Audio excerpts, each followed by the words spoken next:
Il est géographe, chercheur au Pacte à Grenoble et qui travaille depuis sa thèse sur des questions de gestion et d'accès au foncier en lien, si je ne me trompe pas, avec des questions de relocalisation alimentaire aussi, et donc qui va nous parler de ces enjeux et de ces questions aussi d'accès au foncier par les agricultures en France. Oui, merci beaucoup Nicolas pour l'invitation. C'est plaisant de revenir dans l'université où j'ai fait mon master et de reconnaître les visages de quelques-uns de mes enseignants de l'époque à cette occasion-là. Et je m'excuse pour le fait que mes diapositives soient en partie en anglais. Je suis encore peu de temps après la naissance de mon deuxième enfant et voilà, le temps de travail est un petit peu haché. À l'invitation de Nicolas, d'ailleurs c'est plaisant de pouvoir aussi présenter ici parce qu'on s'est rencontrés en s'apercevant qu'on s'intéressait à un même zonage spatial de l'agriculture, qui sont les petites régions agricoles qui ont été créées après-guerre. Et je vous en reparlerai un petit peu plus tard. Un usage qui apparaît un peu comme un héritage étonnant dans la gestion foncière agricole en France. Donc, à l'invitation de Nicolas, je vais vous présenter brièvement deux pistes de recherche que je conduis actuellement. La première sur la manière dont la concentration foncière a été remise à l'agenda politique depuis une décennie en France. La concentration foncière, c'est-à-dire le fait que les terres agricoles soient concentrées dans de moins en moins d'exploitation agricole, ce qui fait que chaque exploitation agricole exploite une surface de plus en plus importante. Cette mise à l'agenda politique de la question de la concentration foncière et de la question de la régulation de cette concentration foncière, ce qui est intéressant, c'est que au départ, on peut penser que c'est une question typiquement traditionnellement agrarienne, de répartition d'une ressource entre des usagers, les exploitations agricoles, mais la manière dont elle est mise à l'agenda politique en France depuis une décennie va s'appuyer sur une considération nouvelle de la qualité des sols. Et on a des discours qui émergent et que je vais vous présenter et essayer d'analyser sur la manière dont réguler la répartition quantitative de la terre devrait être mise en œuvre pour favoriser en fait une gestion de la qualité des sols. Donc je vais vous présenter un petit peu la manière dont cette mise à l'agenda a été faite et puis faire le focus ensuite sur certains acteurs qui sont les acteurs qui portent ce lien intrinsèque d'après eux entre qualité des sols et répartition de la ressource foncière. Donc là on est plutôt à l'échelle nationale, depuis une perspective plutôt de sciences politiques, d'essayer de comprendre comment des acteurs essayent de mettre à jour le corpus juridique en utilisant des arguments en termes de qualité des sols pour changer une réglementation foncière, donc qui va porter plutôt sur la propriété, sur la gestion des terres. Et puis je reviendrai en fin d'exposé sur une deuxième recherche que je mène en parallèle qui montre qu'en fait, cette qualité des sols, elle est déjà présente dans la réglementation foncière en France, mais de manière assez silencieuse, relativement souterraine, et que ça fera le pont avec l'exposé de Céline. En fait, c'est un héritage de l'époque de la modernisation agricole, et donc la qualité des sols qui est prise en compte dans la réglementation foncière en France actuellement, eh bien, elle s'appuie sur cette conception purement physico-chimique d'un sol inerte, et elle n'est pas du tout en phase avec les attentes actuelles de protection des sols en tant que sol vivant, sol stockeur de carbone, qui est plutôt la conception qui est utilisée stratégiquement par les acteurs qui veulent mettre à jour le droit foncier actuellement en France. Alors, je vais commencer par revenir sur la manière dont la concentration foncière a été remise à l'agenda politique français depuis une décennie.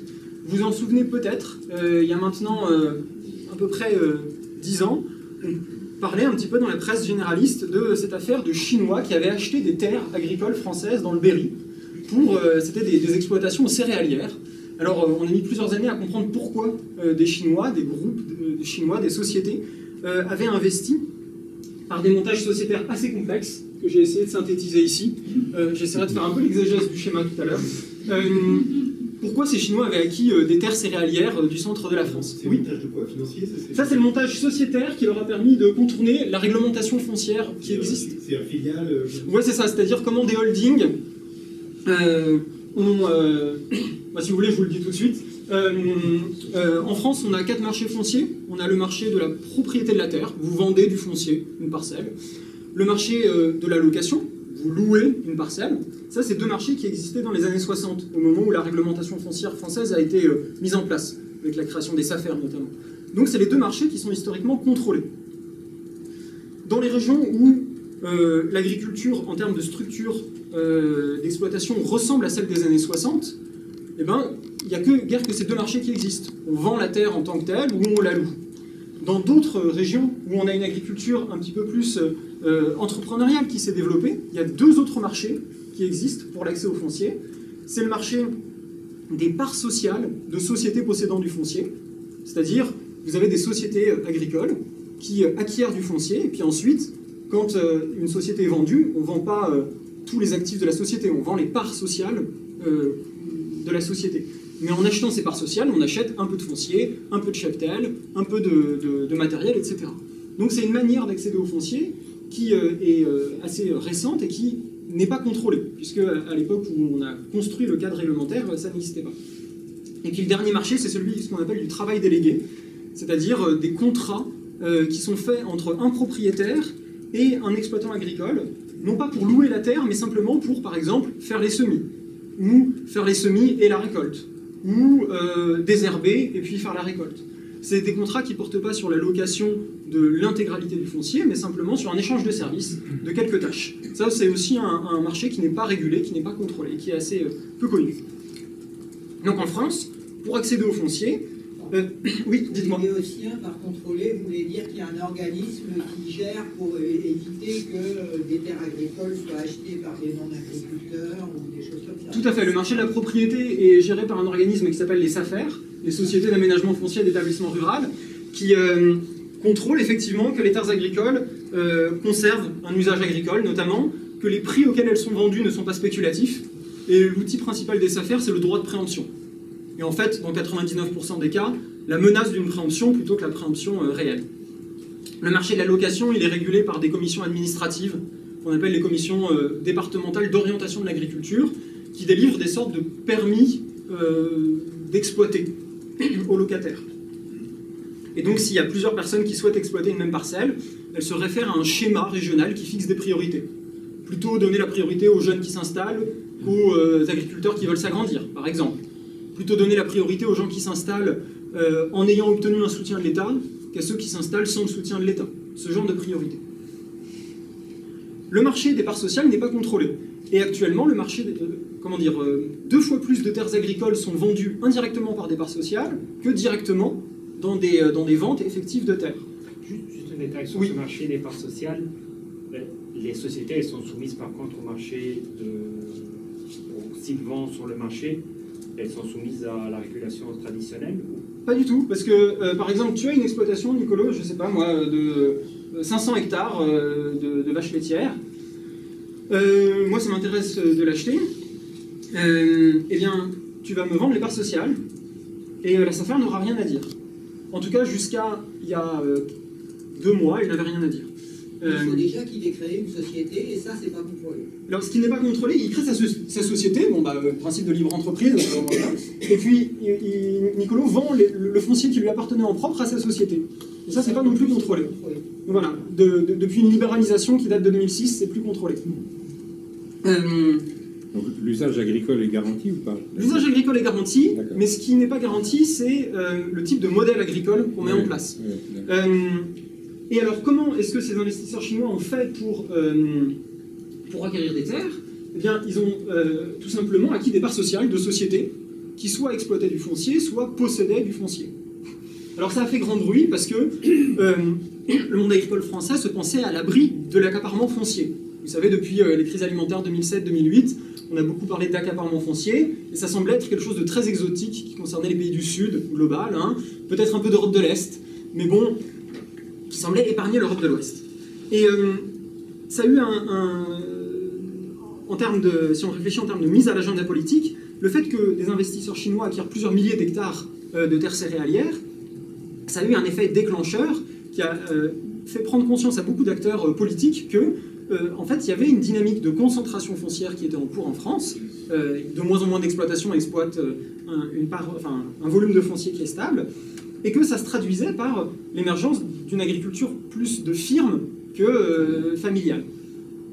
En parallèle de ça, un investisseur cette fois-ci bien français, puisque c'est un industriel du BTP du Nord-Pas-de-Calais, M. Ramry, a créé un autre projet dont vous avez dû entendre parler, la ferme des 1000 vaches, en Picardie, près d'Abbeville. Bon. Qu'est-ce que c'est la ferme des 1000 vaches? C'est la réunion de 18 troupeaux, de 18 exploitations agricoles, qui, quand on met ensemble leurs parcellaires, représentent 3000 hectares, répartis principalement dans le département de la Somme.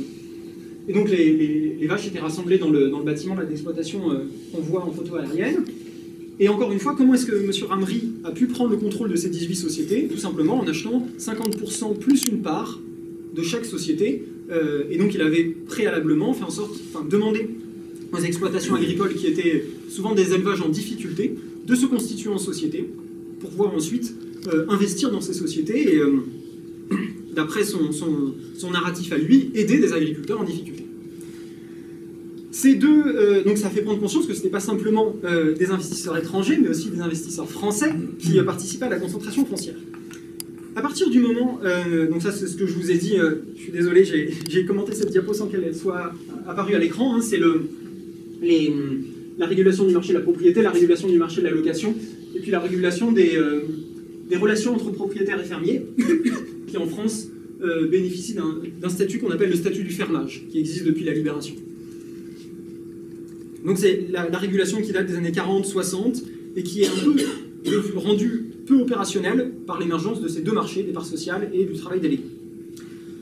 Alors ce que je vous propose, c'est je vais essayer de vous expliquer comment, à partir de cette prise de conscience de la concentration foncière, comment s'est constitué ce qu'on appelle en sociologie politique l'horizon d'une grande loi foncière. Donc l'idée que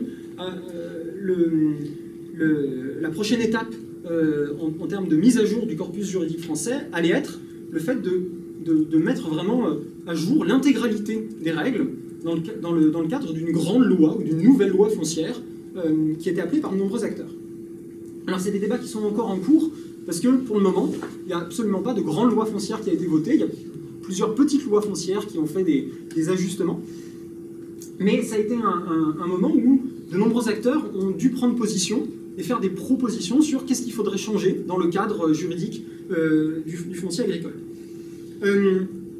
Et alors, ce qui m'intéresse, c'est essayer de comprendre comment les acteurs ont considéré qu'il fallait traiter des questions foncières, donc propriété, gestion de la propriété, en même temps que des questions plus liées au sol et à la qualité des sols, ou pas. Je m'appuie sur un matériel qui est assez varié. C'est principalement 3 corpus documentaires. Alors d'abord, une revue de la presse agricole de 2014 à 2023 pour essayer de voir dans une demi-douzaine de titres de la presse agricole qu'est-ce qu'il y avait comme prise de position par quels acteurs. Donc là, j'ai rassemblé 172 items. Ensuite, à partir du moment où j'ai identifié les principaux acteurs des controverses, j'ai rassemblé tous les documents de prise de position, tous les documents aussi juridiques qui ont été produits. Ça fait un corpus de 130 documents. Et j'ai complété ça par une collecte et une analyse de 3409 tweets qui font référence à la loi foncière et qui ont été produits en gros au cours du premier mandat présidentiel d'Emmanuel Macron. L'idée, c'était vraiment d'essayer de comprendre comment la controverse était certes agricole, et donc comment elle était prise en charge par la presse agricole, comment elle dépassait le secteur agricole en essayant d'aller identifier des acteurs extra-agricoles, de la société civile, du secteur plutôt des ONG environnementales, du secteur de l'action publique locale, du secteur des professions juridiques, et essayer de comprendre quelles étaient leurs prises de position en faisant une analyse de contenu de leurs propositions, et de voir aussi comment ce débat se déployer en ligne, et pour voir un petit peu quelles sont les communautés d'acteurs qui interagissent sur la thématique.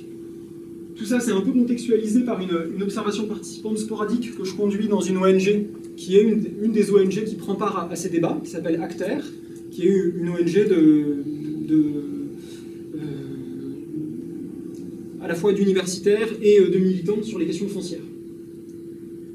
Et puis un jour, j'espère bien réussir à rencontrer un certain nombre de députés qui ont été assez moteurs sur ces questions pour continuer l'enquête.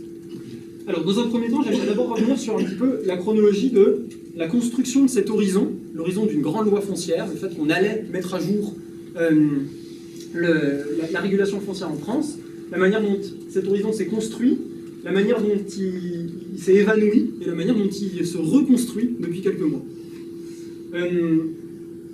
Tout débute, je vous l'ai dit, avec la prise de conscience au milieu des années 2010 de l'existence de la concentration foncière en France. La première stratégie qui est poursuivie par un certain nombre de députés à l'époque, c'est d'étendre le droit de préemption de la SAFER, qui contrôle le marché de la propriété, tout simplement de l'étendre au marché des parts sociales. Ça semblait quelque chose d'assez simple à faire. À l'époque, le gouvernement, le ministre Le Foll de l'Agriculture, souhaitait mettre tout ce qui concernait l'agriculture dans une seule loi, la loi d'avenir, en 2014, et donc demande aux députés de postponer leurs ambitions réformatrices. Finalement, la loi d'avenir étend le droit de préemption des affaires quand 100% des parts sociales sont vendues en une seule fois. Dès la minute où l'amendement était voté, le moyen de le contourner était trouvé. Il suffisait de vendre 99% des parts un jour et 1% le lendemain. Donc, la principale avancée, c'est que néanmoins, à partir de cette loi, les affaires devaient être tenues au courant des transferts de parts, ce qui a permis aux affaires, année après année, de prendre conscience de l'ampleur du marché. Et c'est pour ça qu'aujourd'hui, je peux vous dire, c'est un marché qui représente 2 fois le marché du foncier vendu en propriété. Les députés qui étaient moteurs, qui étaient des députés socialistes, et notamment, je vous en reparlerai, un député de Meurthe-et-Moselle, qui est en agriculture bio, proche des milieux du christianisme social, Dominique Potier, essaye d'introduire des amendements dans la loi Sapin 2, vous vous en souvenez peut-être à l'époque, qui était une loi économique, pour essayer de dire il faut étendre le droit de préemption des affaires à toutes les ventes de parts. C'est censuré une première fois par le Conseil constitutionnel, sous prétexte que c'est un cavalier législatif. C'est censuré une deuxième fois lorsque l'amendement prend la forme d'une proposition de loi, en disant, certes, ce serait sûrement très intéressant, mais ça va contre les principes de libre entrepreneuriat et de propriété privée. Parce que si la SAFER devient associée dans une société, ça veut dire qu'elle s'impose comme associée. On ne peut pas imposer en droit des affaires un associé dans une société. Donc on a eu une sorte de moment qui était un moment où on aurait pu étendre ce contrôle, et cet outil de l'extension du droit de préemption, finalement, censuré par le Conseil constitutionnel. On en arrive à l'élection présidentielle de 2017, et le candidat Emmanuel Macron qui promet une grande loi foncière. Alors là, l'horizon se réouvre. Et même si, dans les premiers mois de son mandat, il y a plusieurs propositions de libéralisation du contrôle de la régulation foncière, finalement en 2018, une mission parlementaire se lance. Donc des députés font une mission d'enquête parlementaire pour préparer cette grande loi foncière. 2018, c'est un peu un moment climatique des prises de position de tout un tas d'acteurs, puisque beaucoup d'acteurs sont auditionnés par la mission, et beaucoup de propositions sont mises en avant. Mais la mission, qui est co-rapportée par un socialiste et une députée LREM, finit par aboutir à 2 rapports qui disent l'un, il faut réformer, l'autre, il faut expérimenter, et le rapport tombe en quelque sorte aux oubliettes. Et c'est à partir de ce moment-là qu'un certain nombre d'acteurs se disent finalement ce qu'il faut, c'est réformer la Constitution, parce que c'est le Conseil constitutionnel qui nous a censurés, donc autant réformer la Constitution pour que le Conseil constitutionnel ne puisse plus s'appuyer dessus pour empêcher notre loi de passer. En parallèle de ça, d'autres acteurs disent non mais faisons autre chose, créons un régime d'autorisation de transfert de parts sociales. Ce sera une autorisation administrative, toutes les sociétés qui voudront vendre des parts sociales à partir du moment où elles possèdent du foncier devront demander une autorisation. Donc c'est une petite idée qui fait son chemin en parallèle de la réforme de la Constitution. En 2019-2020, le ministre de l'Agriculture, à l'époque c'était Didier Guillaume, toutes les 2 semaines dit on va faire une loi foncière, puis 2 semaines plus tard, finalement non. Les enjeux fonciers sont trop difficiles, il n'y a pas de consensus qui émerge, on va plutôt faire des décrets. Donc en droit, le décret ça a une force un petit peu quand même inférieure à une loi. C'est du droit réglementaire, pas du droit législatif. Et à l'inverse, les acteurs qui souhaitent une grande réforme tiennent à ce que ça passe par la loi et pas par le réglementaire. Au fur et à mesure que l'horizon s'évanouit, de plus en plus d'acteurs continuent à mettre en avant des propositions, il y a de plus en plus de plaidoyers d'ONG pour essayer de garder l'horizon ouvert. 2020-2022, la loi foncière, le projet de loi foncière est abandonné, et les enjeux finalement liés au sol et liés au foncier sont traités de manière parallèle. D'un côté, on a la question de la protection des sols qui passe dans la loi climat et résilience, mais vraiment avec une focale très resserrée sur l'artificialisation des sols. Et de l'autre côté, on a une loi qui est proposée par un député LREM qui crée ce fameux régime de l'autorisation du transfert de parts sociales. Mais là, ce régime de l'autorisation dit qu'il ne souhaite pas lutter contre la concentration foncière, mais contre l'accaparement des terres, et donc ce qui compte, c'est d'éviter la concentration excessive. Parce qu'il ne faudrait pas empêcher les sociétés de concentrer le foncier, c'est ce qu'elles ont à faire. Par contre, il faut éviter qu'elles le concentrent de manière excessive, Et donc on décide que le seuil de surface à partir duquel les sociétés seront contrôlées sera entre 1,5 fois et 3 fois plus haut que le seuil de surface à partir duquel sont contrôlées les exploitations agricoles, pas en société. Et donc, la loi crée en fait 2 voies pour l'agrandissement. Les exploitations individuelles qui ne sont pas constituées en société sont beaucoup plus contrôlées, les exploitations en société sont beaucoup moins contrôlées. Donc finalement, ça grave dans le marbre le fait qu'il y a 2 manières de constituer juridiquement l'agriculture. Si on veut faire une gentille petite agriculture, on est une exploitation individuelle. Si on veut faire une agriculture entrepreneuriale dynamique qui s'étend, il vaut mieux passer par une société. Et puis en 2022, le candidat Emmanuel Macron refait la promesse d'une grande loi, cette fois-ci pas foncière mais agricole.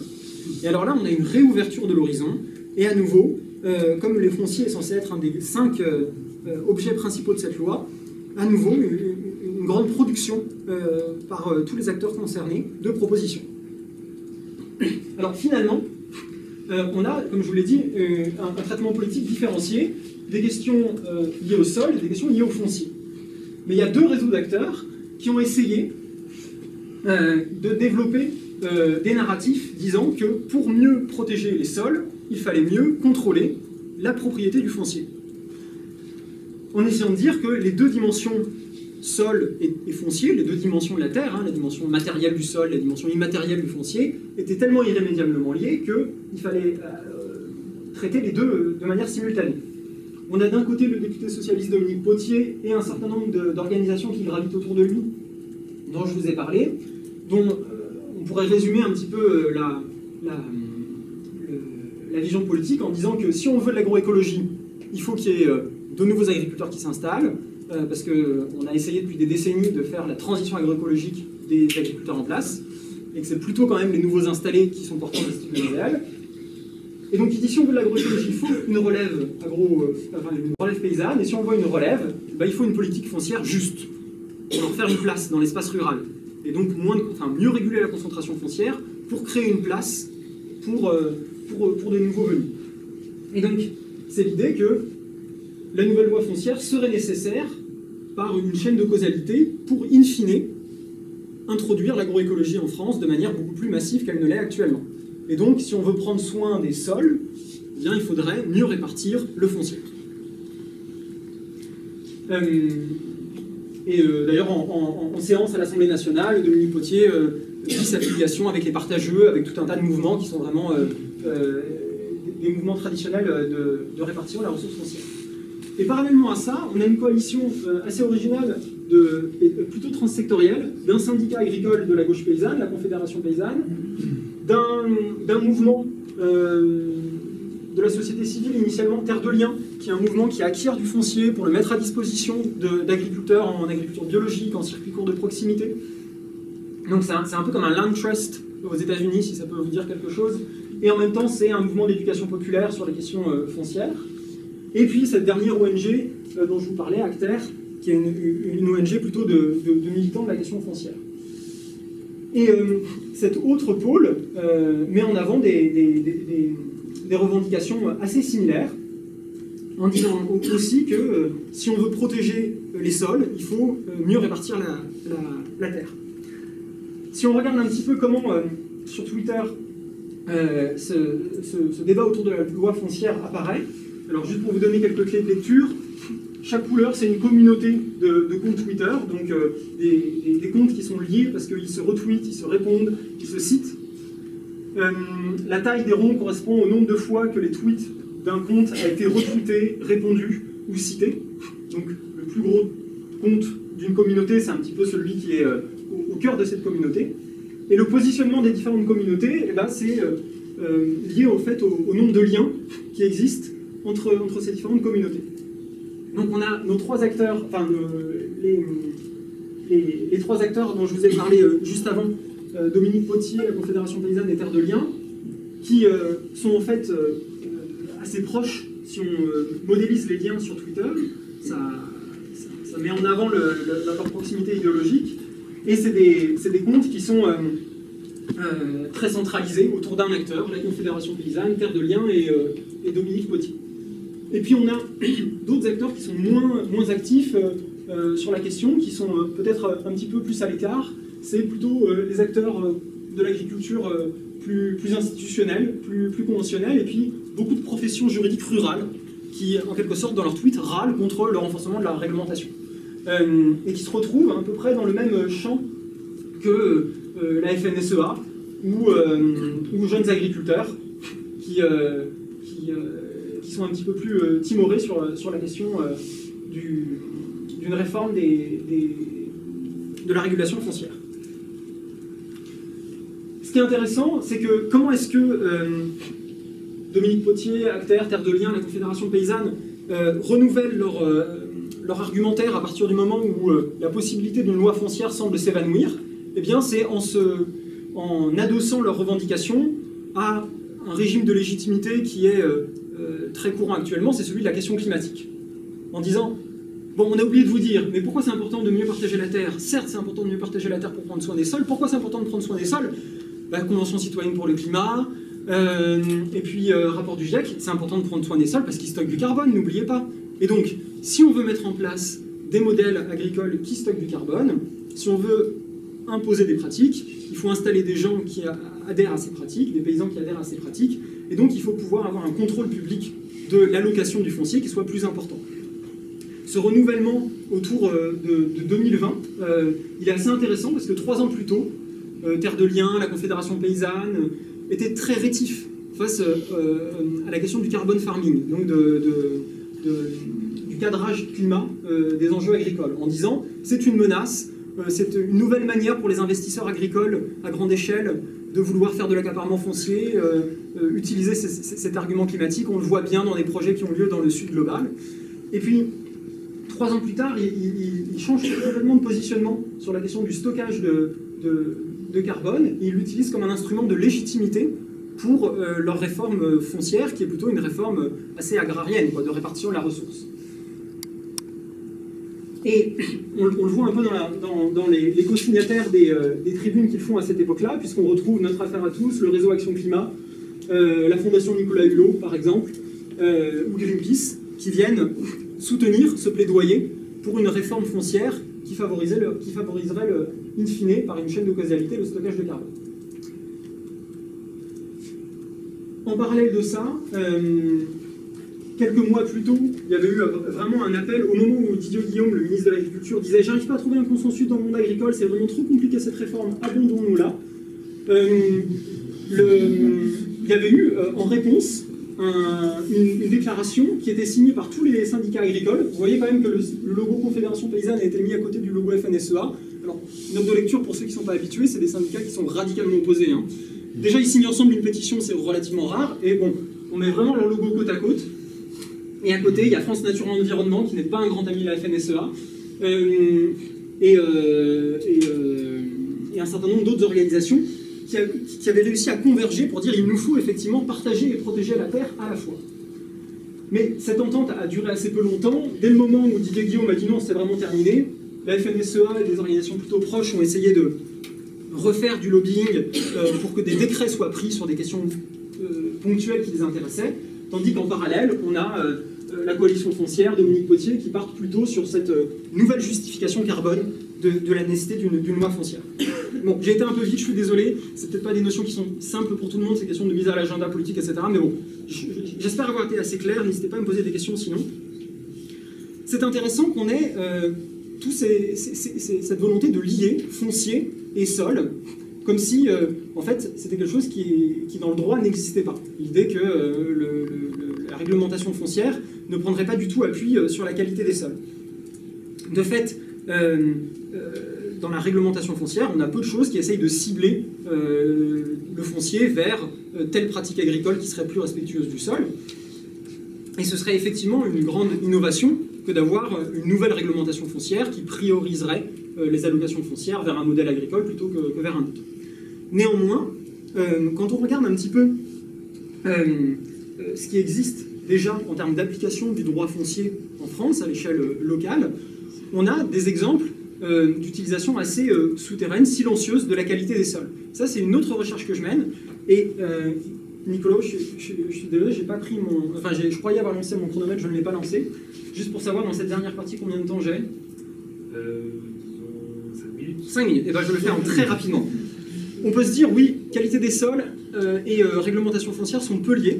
Et pourtant, il y a un exemple qui existe. Et alors, ce qui m'a mis la puce à l'oreille, c'est le plan de biodiversité de 2018, qui, dans son action 51, dit « Nous promouvrons l'établissement de diagnostics d'état des sols afin qu'acquéreurs et fermiers bénéficient d'une information sur l'état des sols qu'ils exploiteront pour qu'ils en assurent une gestion pertinente au bénéfice de la biodiversité, de la qualité des productions et de l'environnement. » 2 ans plus tard, le CGEDD et le CGAER, donc les think tanks internes du ministère de l'Agriculture et du ministère de la Transition, écrivent un rapport commun intitulé « Étude de parangonnage sur les dispositifs d'information concernant la qualité des sols agricoles ».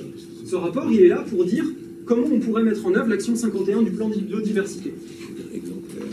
La lettre de mission demande au commissaire d'expertiser l'inscription dans la partie législative du Code rural d'une meilleure prise en compte des sols.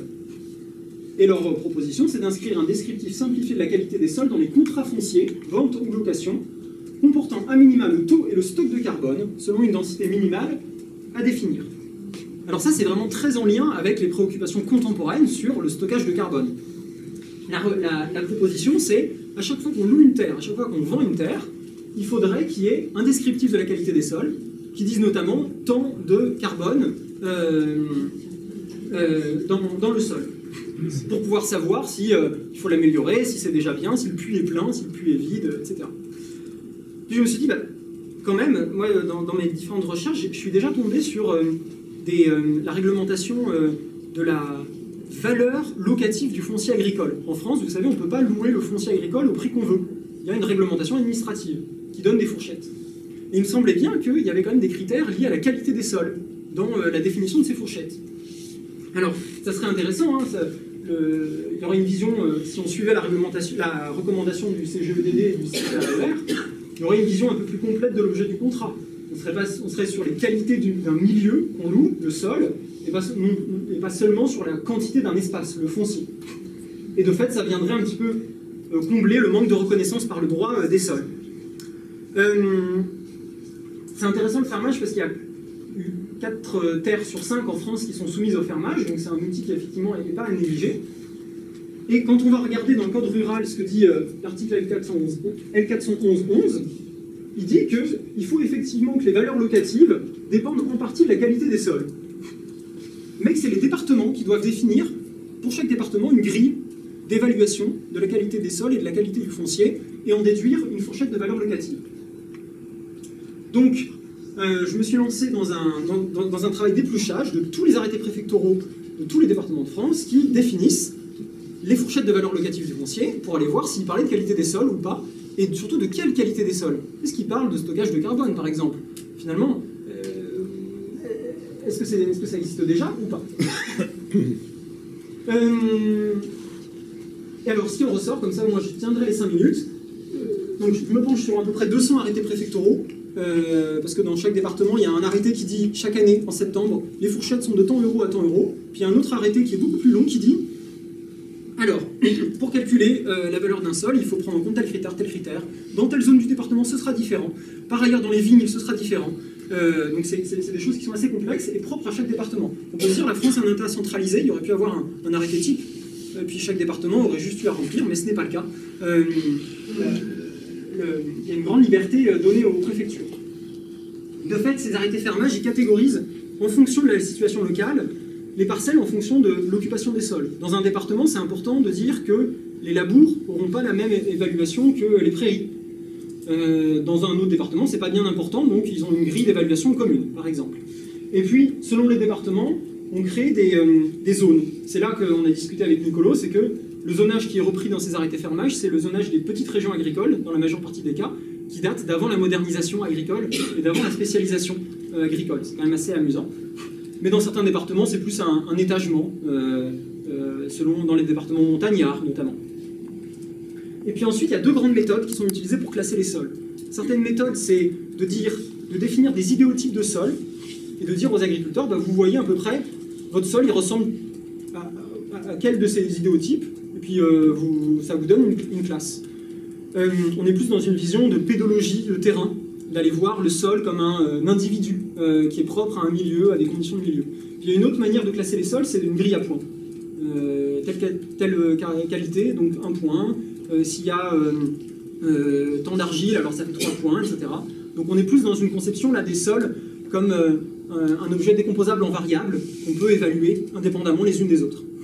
Donc il y a un peu deux conceptions ontologiques des sols différentes qui transparaissent dans ces arrêtés fermage. Et alors après, quand on essaie de distinguer les critères de qualité des sols pédologiques des autres critères, notamment des critères fonciers, ben, il se trouve qu'effectivement, les qualités des sols ont la primauté dans la détermination de la valeur locative du foncier. C'est-à-dire, c'est en moyenne 60% de la note dépendent de critères pédologiques et 40% de critères non pédologiques. Mais quand on regarde qu'est-ce qui est pris en compte dans la qualité des sols, c'est des critères qui sont principalement des critères physiques. Un tout petit peu des critères chimiques, et un département mentionne un critère de qualité biologique sur 99 départements qui, qui appliquent le statut du fermage. Donc, ça justifie un petit peu la recommandation du CGEDD et du CGAER. Ce qu'ils disent finalement, c'est dans la réglementation de la valeur locative du foncier agricole en France, on en est toujours à une conception de la qualité des sols comme outil de travail de la profession agricole à l'époque de la modernisation. Et donc, on a eu une dépendance au sentier qui fait que chaque année, on réutilise la même grille d'évaluation de la qualité des sols, depuis parfois des décennies, et qu'il y a potentiellement des marges de manœuvre pour intégrer des objectifs un peu plus contemporains, notamment de qualité biologique, en termes de diversité, mais aussi en termes de matière organique et de stockage de carbone. Mais il y a quand même un décalage l'état de biodiversité. Voilà, celle-là. En fait, il y a quand même un décalage. Le plan biodiversité parle de biodiversité et il parle de carbone. Oui. C'est pas du tout la même chose. Non. Et surtout, en fait, on peut avoir un diagnostic carbone très très bon et un diagnostic biodiversité catastrophique. Donc, en fait, ce qu'ils disent dans le plan biodiversité, c'est qu'il faudrait avoir une information sur l'état des sols qui soit au service de la biodiversité, mais aussi au service de la qualité des productions et plus généralement de l'environnement. Donc, quel est un état des sols qui est bénéfique à l'environnement? Il y a eu ensuite un resserrement de la focale, effectivement, sur le carbone, mais parce qu'on est en 2020, c'est l'époque où la Convention citoyenne sur le climat aussi est en plein dans ses travaux. c'est surtout qu'on a à l'époque des crédits carbone. Et la création du label bas carbone aussi date de cette époque au LTS. Et, On n'a pas encore de crédit biodiversité, malheureusement. ah bah, mais les Anglais le créent, hein. Je ne sais pas si c'est une bonne chose. Et en fait, bonne ou mauvaise chose, au moins ça permet de porter une attention. En fait. Après, qu'il y ait des enjeux économiques autour, c'est pas forcément très sain, mais au moins ça permet de faire rentrer la biodiversité dans la balance des débats. Quoi. Oui, enfin, après on va partir sur le mécanisme là britannique, mais tu peux avoir 115% de biodiversité. Enfin, il me semble qu'il y a des choses qui sont plus pour créer un nouveau marché que pour... mais après, oui, susciter des nouveaux régimes d'attention pour les sols et pour leur biodiversité, pour leur fonction de stockage de carbone, ça semble être évidemment un objectif important. Merci beaucoup. Moi, j'ai une question. On termine peut-être là. Non, mais du coup, j'ai beaucoup parlé. En fait, en résumé, que dire finalement sur les liens entre réglementation foncière et qualité des sols? À l'échelle nationale, la réglementation foncière semble prêter une attention très limitée à la qualité des sols quand il s'agit de répartir la ressource foncière entre modèles agricoles, entre exploitants agricoles. Et ça, ce qui a motivé des organisations proches de la gauche paysanne, mais qui dépassent le secteur agricole en allant vers la société civile notamment, et une certaine frange des partis politiques de gauche à faire du plaidoyer pour que on mette à jour la réglementation foncière en la justifiant à partir d'objectifs liés au sol et notamment leur fonction de stockage de carbone. Néanmoins, penser que la qualité des sols est totalement absente du droit foncier rural français, ça serait aller un tout petit peu vite en besogne, étant donné qu'elle est présente, mais elle est présente, et ça tient au fait qu'elle a été introduite à l'époque de la modernisation agricole, elle est présente avec une vision de la qualité des sols qui est très liée au caractère d'instrument de travail de la profession agricole. Alors, toutes les hypothèses que je fais sur les héritages historiques sont évidemment à nuancer, et moi je serais très content d'en discuter plus longtemps avec les deux historiens de la salle, il y en a peut-être d'autres, parce que ce sont des hypothèses que je fais jusqu'à présent, je n'ai pas évidemment été à les regarder dans les archives. Mais c'est ce qui me semble être une première possibilité d'explication. Voilà, j'en ai fini, et discutons avec plaisir.